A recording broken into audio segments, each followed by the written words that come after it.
नमस्कार साथियों। आज पुणे में आप लोगों के सामने एक अन्य विषय को लेकर हाजिर हुआ हूँ। और आज का जो विषय है वो आज के संदर्भ में बहुत ही महत्वपूर्ण है, बहुत ही आवश्यक है बात करने के लिए। और मैं उम्मीद करता हूँ कि इस विषय पर बात करके आप लोगों की मानसिकता पर, सोच पर ज़रूर थोड़ा बहुत असर ज़रूर आएगा और आप इसको क्रियान्वित करने में अपना योगदान अवश्य देंगे। आज का वो महत्वपूर्ण विषय है पेड़ों का बचाव। देखो साथियों, आप देख रहे होंगे आजकल के समय में तापमान जो है लगभग 50 डिग्री को छू रहा है। और तापमान का इतना बढ़ने का जो और अन्य कारण भी हैं, पर एक जो बहुत ज़्यादा बड़ा कारण है वो है पेड़ों का कटाव। हमने अपने लोभ में, लालच में या दूसरे कारणों से पेड़ों की जो है अंधाधुंध कटाई की है। मैं अपने पिछले जीवन में यदि देखता हूँ, जब मैं गांव में था लगभग आज से 30-35 साल पहले, तो देखता था कि लगभग हर एकड़ में 2 से 3 पेड़ की औसत होती थी। और गांव तो दिखाई भी नहीं देता, गांव के चारों तरफ जो खाली ज़मीन है उसमें तो इतने पेड़ होते थे, गांव दिखाई भी नहीं देता था। लेकिन आज जब मैं गांव जाता हूँ तो एक गांव से दूसरा गांव चाहे 3 किलोमीटर हो, स्पष्ट दिखाई देता है। वो बीच के सारे पेड़ लोगों ने काट दिए। वहाँ तो चलो अनपढ़ता है या पढ़ाई कम है, उनकी सोच में ये बात थी कि जो पेड़ हैं वो फसल अपने आसपास या नीचे कम फसल होने देते हैं। उन्होंने उस लोभ में उन पेड़ों को काट दिया और शहरों में कॉलोनियाँ बस गई, कॉलोनियाँ बसाने में, और दूसरे अन्य कारणों की वजह से शहरों में भी पेड़ काटे गए। मैं सेक्टर में रहता हूँ तो मैं यहाँ देख रहा हूँ कि कुछ लोग तो अपने घर के बाहर सरकार द्वारा लगाए गए जो पेड़ 15-15, 20-20 साल के जो पेड़ हो गए थे, सिर्फ उनको इसलिए चोरी छिपे काट देते हैं कि वो उनके घर की जो शोभा है उसको ढकता है, केवल थोड़े से दिखावे के लिए। देखो उन्हें कितनी कीमती चीज़ को नष्ट कर देता है। एक पेड़ है जो पर्यावरण को सारी उम्र कुछ न कुछ देता रहता है, हमें कुछ न कुछ देता रहता है। वो छाया देता है, ठंडक देता है, ऑक्सीजन देता है। आप देखेंगे कि जहाँ पेड़ ज़्यादा हैं वहाँ दूसरी जगह से 4 से 5 डिग्री टेम्परेचर वैसे ही कम हो जाता है, बारिश लाने में सहायक हैं। आप मैं एक छोटा उदाहरण आपको दूं तो साउथ दिल्ली में क्योंकि पेड़ ज़्यादा हैं तो दूसरे जो दिल्ली के इलाके हैं उनमें वहाँ में टेम्परेचर में और बारिश के होने में दोनों में बहुत अंतर है। इसी तरह आप देखेंगे जिस क्षेत्र में किसी तालाब के आसपास या दूसरी नहर के आसपास जहाँ पेड़ हैं, आप वहाँ स्पष्ट रूप से महसूस करेंगे कि वहाँ दूसरी जगह के लिए ठंडक ज़्यादा है। तो साथियों, मेरा कहने का मतलब ये है कि हमें कोशिश करनी चाहिए कि पेड़ों का हम बचाव करें। और देखो हमारा कर्तव्य भी है कि जीवन में कम से कम हर एक व्यक्ति को एक पेड़ ज़रूर लगाना चाहिए। और पेड़ लगाना ही नहीं, उसका रख रखाव, उसका बचाव, उसका पालन पोषण जो ना अवश्य करें।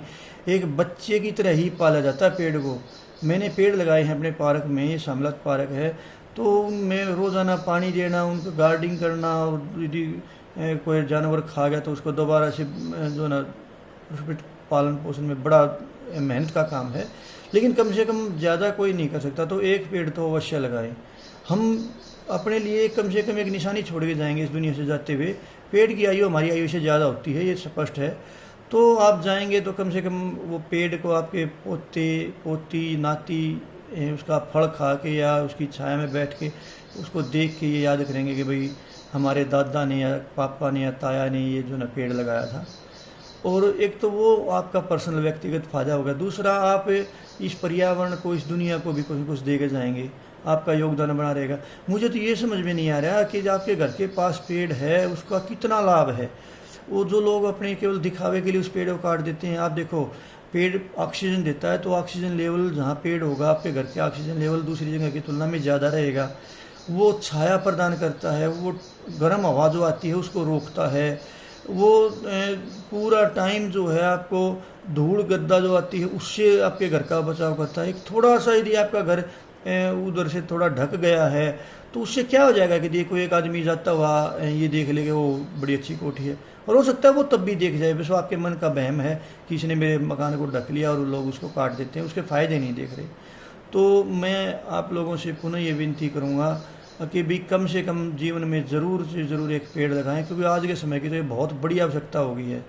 पेड़ बहुत कम हो गए हैं और हमें तात्कालिक रूप से एकदम ये नज़र नहीं आता कि इन पेड़ों के कारण ये, लेकिन आप एक लॉन्ग टर्म में देखोगे तो हमारी अगली पीढ़ी के लिए तो बड़ा मुश्किल हो जाएगा। टेम्परेचर जिस हिसाब से बढ़ रहा है दूसरी चीज़ें, पेड़ ऑक्सीजन जो ना हमें देता है, कार्बन डाइऑक्साइड लेता है, और हम जो है इसका उल्टा करते हैं, हम जो है ना ऑक्सीजन लेते हैं, कार्बन डाइऑक्साइड छोड़ते हैं। तो देखो ना हमारे लिए वो कितना कुछ कर रहा है, हमारे लिए एकदम तो जीवनदायी काम कर रहा है। लेकिन उसके बावजूद भी एक पेड़ सारी उम्र कुछ न कुछ देता जा रहा है, और एक मनुष्य हमें सारी उम्र पर्यावरण से लेता रहता है, और वो उसके बाद एक और काम भी करता है कि उस सारी उम्र देने वाली चीज़ को और भी नष्ट करता है। अरे कम से कम देवता तू कुछ दे नहीं रहा पर्यावरण को, तो जो पर्यावरण को दे रहा है उसको तो नष्ट मत कर, उसमें तू थोड़ा इतना योगदान तो दे दे भाई, तू एक पेड़ लगा दे, उसकी थोड़ी सी देखभाल कर दे, बस इतना सा तो काम है। उससे किसको कितना लाभ मिलेगा इसका अनुमान आप शायद नहीं लगा पा रहे। और मैं ये कह रहा हूँ कि ये काम जो है एक जनमानस में जब इसका एक भावना फैल जाएगी ना कि हमें पेड़ लगाने हैं, पेड़ बचाने हैं, तभी ये हो पाएगा। सरकार कितना कुछ कर ले, सरकार हर साल इसके लिए वृक्षारोपण सप्ताह चलाती है, स्कूलों में भी चलाती है, लेकिन वो तब तक कामयाब नहीं होगी जब तक हमारी सोच में ये बात नहीं आएगी कि पेड़ जो है हमारे साथी हैं, हमारे दुश्मन नहीं हैं जो आप उनको नष्ट करते जा रहे हो। तो मैं आप लोगों से पुनः जो है ना ये निवेदन करूँगा कि आप पेड़ लगाएं, बचाएं, और जो जिसने लगा रखे हैं बहुत ज़्यादा ज़रूरी ना तो प्लीज़ उसको ना काटें। नमस्कार।